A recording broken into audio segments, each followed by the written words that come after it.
Hi all, അസ്സലാമു അലൈക്കും. Welcome back. ഇന്നത്തെ നമ്മളെ വീഡിയോ റജബ് മാസത്തിലെ ഇസ്ലാമിക് പ്ലാനർ റെഡിയാക്കുന്നതിനെ കുറിച്ചിട്ടുള്ളതാണ്. പിന്നെ ആദ്യം തന്നെ പറയുകയാണ്, നമ്മളെ ഇപ്രാവശ്യത്തെ പ്ലാനർ വളരെ സിമ്പിളാണ്. ഒരു പെന്നും നോട്ട്ബുക്കും മാത്രം വെച്ചിട്ടാണ് ഞാൻ ഈ ഒരു പ്ലാനർ റെഡിയാക്കിയിട്ടുള്ളത്. യാതൊരു ഡെക്കറേഷനോ ഒന്നുമില്ല. അതുകൊണ്ട് കാണാൻ വലിയ ഭംഗിയൊന്നും ഉണ്ടാവില്ല. നിങ്ങൾക്ക് ഇഷ്ടപ്പെടുമെന്ന് എനിക്കറിയില്ല. എന്തായാലും ഇതിലുള്ള കണ്ടൻറ്റ് നിങ്ങൾക്ക് നല്ല യൂസ്ഫുള്ളാവുമെന്ന് എനിക്ക് ഉറപ്പുണ്ട്. അതുകൊണ്ട് നിങ്ങൾ ഉണ്ടാക്കുമ്പോൾ വേണമെങ്കിൽ നിങ്ങൾക്ക് കുറച്ച് ഡെക്കറേഷനൊക്കെ ചെയ്യാം. അപ്പോൾ നമുക്ക് വീഡിയോ സ്റ്റാർട്ട് ചെയ്യാം. ഞാനിവിടെ ഫസ്റ്റ് പേജിൽ റജബ് എന്ന് എഴുതിയിട്ടുണ്ട്. പിന്നെ ഇത് ഞാനിപ്പോൾ ഒരു കലണ്ടറിന് വേണ്ടിയിട്ടുള്ള ബോക്സാണ് വരക്കുന്നത്. വളരെ പരിശുദ്ധമാക്കപ്പെട്ടൊരു മാസമാണ് റജബ് മാസം. നമ്മൾ ഇസ്ലാമിക് മന്ത്സിൽ 7ാമത്തെ മാസമാണ് റജബ്. റജബ് എന്നൊരു പദത്തിന് റ എന്നതിനെ റഹ്മത്തിനെയും ജ എന്നത് ജന്നത്തിനെയും ബ എന്നത് ബറക്കത്തിനെയുമാണ് സൂചിപ്പിക്കുന്നത്. അപ്പോൾ തന്നെ നമുക്ക് മനസ്സിലാക്കാൻ പറ്റും അത്രയും പരിശുദ്ധമായിട്ടുള്ളൊരു മാസമാണ് റജബ് മാസം എന്ന്. നമ്മൾ റമളാൻ മാസം പോലെ തന്നെ വളരെ ഇമ്പോർട്ടൻസ് കൊടുക്കേണ്ട ഒരു മാസം കൂടിയിട്ടാണ് റജബ്. ഇനി അങ്ങോട്ടുള്ള റജബ്, ഷഅബാൻ, റമളാൻ ഈ 3 മാസങ്ങളിലും നമ്മൾ കൂടുതലായിട്ട് ഇബാദത്തുകൾ ചെയ്യാനൊക്കെ ശ്രമിക്കണം. അല്ലാത്ത മാസങ്ങളിലും നമ്മൾ ഇബാദത്തുകളൊന്നും ചെയ്യുന്നതിൽ യാതൊരു മടിയും കാണിക്കരുത്. ഞാൻ പറഞ്ഞു വന്നത്, നമ്മളിപ്പോൾ എന്നും ചെയ്യുന്നതിനേക്കാളും കൂടുതൽ മറ്റുള്ള മാസങ്ങളിലൊക്കെ ചെയ്യുന്നതിനേക്കാളും കൂടുതൽ ഇബാദത്തുകൾ ചെയ്യാൻ വേണ്ടിയിട്ട് നിങ്ങൾ ഈ ഒരു 3 മാസങ്ങളിൽ സമയം കണ്ടെത്തുക എന്നുള്ളതാണ്. അതിന് നമ്മളെ ഹെൽപ്പ് ചെയ്യുന്നൊരു കാര്യമാണ് ഇസ്ലാമിക് പ്ലാനർ. നമ്മളിങ്ങനെ ഒരു പ്ലാനർ റെഡിയാക്കുകയാണെങ്കിൽ നമ്മളെ ഇബാദത്തുകളൊക്കെ കറക്റ്റായിട്ട് നമുക്ക് ഫോളോ ചെയ്ത് പോകാൻ പറ്റും. ഇപ്പോൾ ഞാനിതാ ഫസ്റ്റ് പേജിൽ ഇതുപോലെ റജബ് എന്ന് എഴുതിയിട്ടുണ്ട്. ഇനി ഒരു കലണ്ടറാണ് ഇവിടെ ഞാൻ എഴുതിയിട്ടുള്ളത്. ഇതിൽ നമുക്ക് ഈ ഒരു മാസത്തിൽ എത്ര പരിശുദ്ധമായ മാസമാണെങ്കിലും എല്ലാത്തിലും ഉണ്ട് നെഹ്സുള്ള ദിവസങ്ങൾ.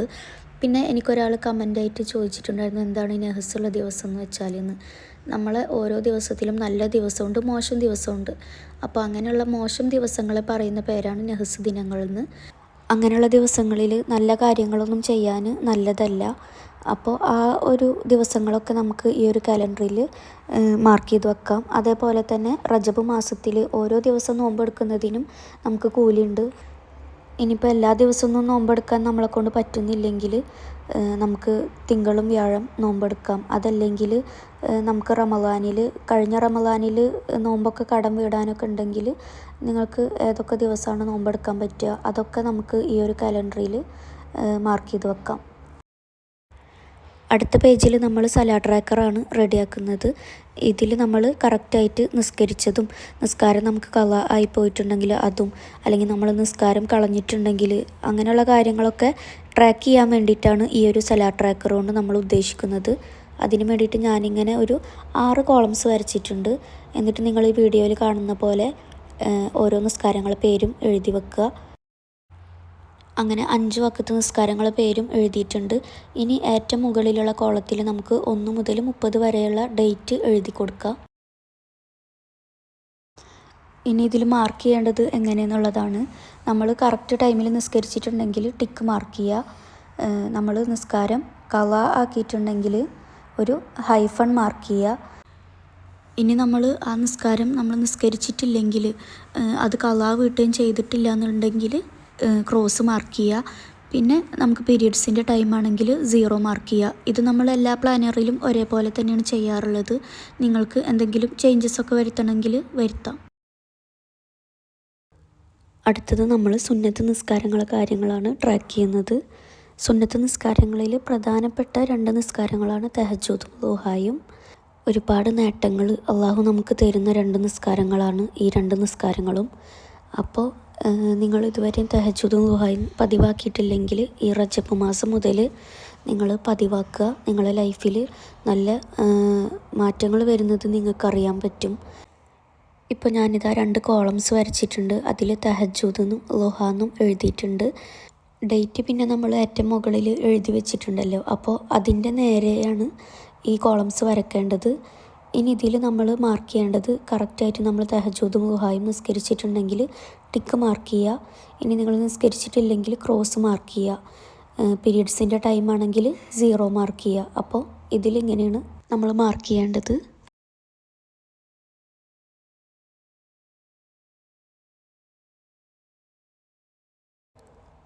അടുത്തത് നമ്മൾ ഖുർആൻ റീഡിങ്ങിൻ്റെ കാര്യങ്ങളാണ് ട്രാക്ക് ചെയ്യുന്നത്. കറക്റ്റായിട്ട് നമ്മൾ എല്ലാ ദിവസവും ഓരോ നിസ്കാരശേഷം ഓതേണ്ട സൂറത്തുകളുണ്ട്. അതേപോലെ തന്നെ എല്ലാ മാസവും നമ്മൾ ഖത്തമുൽ ഖുർആനൊക്കെ ഓതുകയാണെങ്കിൽ അതിനൊക്കെ അള്ളാഹുവിൻ്റെ അടുത്തുനിന്ന് നമുക്ക് നല്ല പ്രതിഫലം കിട്ടും. പിന്നെ പ്രത്യേകിച്ചത് റജബ് മാസം ആയതുകൊണ്ട് തന്നെ റജബ് മാസം എന്നത് അള്ളാഹുവിൻ്റെ മാസമാണ്.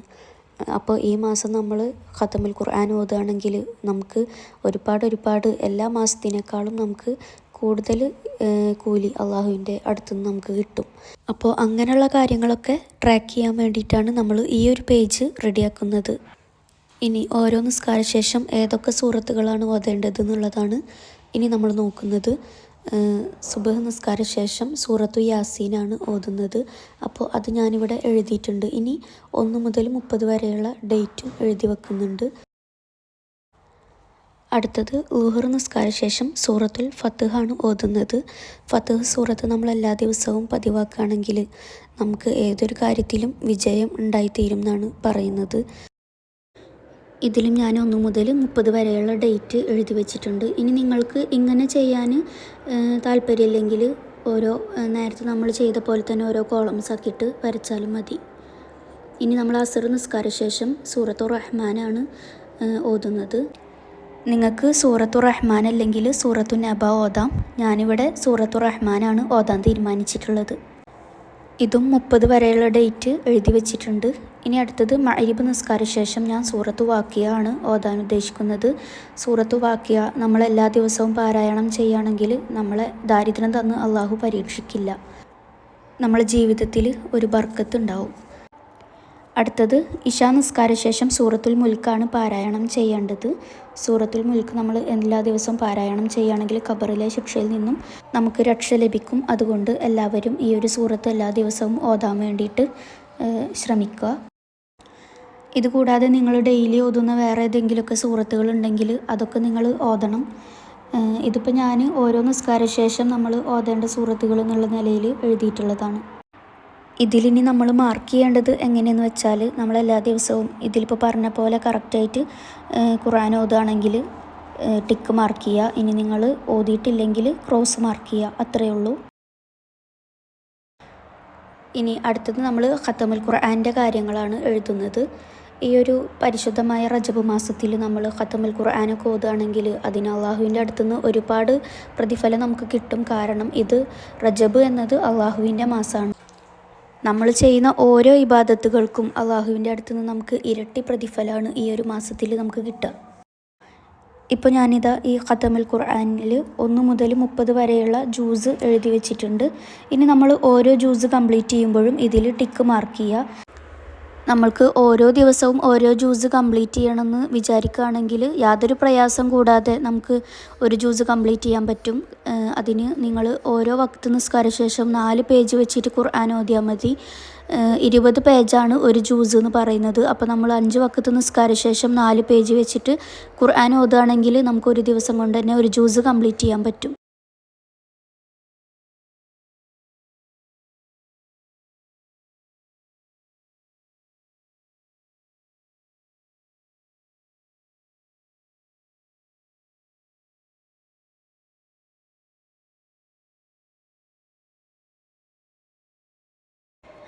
അടുത്തത് നമ്മൾ എല്ലാ ദിവസവും ചൊല്ലേണ്ട അദ്കാറുകളാണ് ട്രാക്ക് ചെയ്യുന്നത്.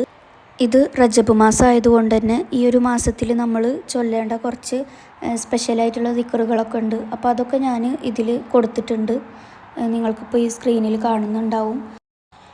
നമ്മൾ ഈ റജബിലും ഷഅബാനിലും കൂടുതലായിട്ട് ചൊല്ലേണ്ട ഒരു ദുആ ഉണ്ട്. അതാണ് ഞാനിവിടെ ആദ്യം തന്നെ എഴുതിയിട്ടുള്ളത്. അല്ലാഹുമ്മ ബാരിക് ലനാ ഫി റജബിൻ വ ഷഅബാൻ വ ബല്ലിഅനാ റമളാൻ. ഈ ഒരു ദുആ നമ്മൾ എല്ലാ ദിവസവും പതിവാക്കണം. ഇപ്പോൾ ഞാനിതാ ആ ഒരു ദുആ ഇതിൽ എഴുതി വെച്ചിട്ടുണ്ട്. എന്നിട്ട് 1 മുതൽ 30 വരെയുള്ള ഡേറ്റും എഴുതി വെച്ചിട്ടുണ്ട്. നമ്മൾ എല്ലാ ദിവസവും ആ ഒരു ദുആ ചൊല്ലുകയാണെങ്കിൽ ടിക്ക് മാർക്ക് ചെയ്യുക, ഇല്ലെങ്കിൽ ക്രോസ് മാർക്ക് ചെയ്യുക. അടുത്തത് നമ്മൾ അല്ലാഹുമ്മ അഗ്ഫിർലി വർഹംനി വതുബ് അലയ്യ എന്നൊരു ദിക്ർ 70 പ്രാവശ്യം ചൊല്ലണം. ഇത് നമ്മൾ എല്ലാ ദിവസവും സുബഹിക്കും മഗ്‌രിബിനും ശേഷം ചൊല്ലുകയാണെങ്കിൽ നമുക്ക് നരകം ഹറാമാവും. അപ്പോൾ അതും ഞാനിവിടെ എഴുതി വെച്ചിട്ടുണ്ട്. ഇനി അടുത്തത് നമ്മൾ സൂറത്തുൽ ഇഖ്ലാസ് 100 തവണ എല്ലാ ദിവസവും ചൊല്ലണം. അപ്പോൾ അതും ഞാൻ എഴുതിയിട്ടുണ്ട്. അതേപോലെ തന്നെ നിങ്ങൾ ഈ സ്ക്രീനിൽ കാണുന്നുണ്ടാവും റജബിൻ്റെ ആദ്യത്തെ 10-ലും രണ്ടാമത്തെ 10-ലും അവസാനത്തെ 10-ലും ചൊല്ലേണ്ട ഒരു ദിക്ർ. ഇത് നമ്മൾ 100 പ്രാവശ്യമാണ് ചൊല്ലേണ്ടത്. ആദ്യത്തെ 10 ദിവസത്തിൽ ചൊല്ലേണ്ടത് 100 പ്രാവശ്യം ചൊല്ലുക. അതേപോലെ രണ്ടാമത്തെ 10 ദിവസത്തിൽ ചൊല്ലേണ്ടത് നിങ്ങൾ 100 പ്രാവശ്യം ചൊല്ലുക. മൂന്നാമത്തെ 10 ദിവസത്തിലും ചൊല്ലേണ്ടത് നിങ്ങൾ 100 പ്രാവശ്യം ചൊല്ലുക. അപ്പോൾ ഈ ഒരു കാര്യങ്ങളൊക്കെ ഞാനിത് നമ്മളെ പ്ലാനറിൽ ആഡ് ചെയ്തിട്ടുണ്ട്. ഇതൊക്കെ നിങ്ങൾക്ക് നിങ്ങളെ ദുആ ബുക്കിൽ എഴുതി വെക്കുകയാണെങ്കിൽ കുറച്ചുകൂടി ഹെൽപ്ഫുള്ളാവും. റജബ് മാസത്തിൽ ചൊല്ലേണ്ട കാര്യങ്ങളെന്ന് പറഞ്ഞിട്ട് നിങ്ങളത് എഴുതുകയാണെങ്കിൽ എല്ലാ വർഷവും നിങ്ങൾക്ക് നിങ്ങളെ ദുആ ബുക്ക് എടുത്ത് നോക്കിയാൽ നിങ്ങൾക്ക് വേഗം എന്തൊക്കെയാണ് ചൊല്ലേണ്ടത് എന്നുള്ളതൊക്കെ മനസ്സിലാക്കാൻ പറ്റും. ഇത് നമ്മളിപ്പോൾ ഓരോ 10 ദിവസങ്ങളിലും ചൊല്ലേണ്ട കാര്യങ്ങളായതുകൊണ്ടാണ് 1 മുതൽ 30 വരെയുള്ള ഡേറ്റ് എഴുതിയിട്ട് 3 ഭാഗങ്ങളായിട്ട് തിരിച്ചിട്ടുള്ളത്.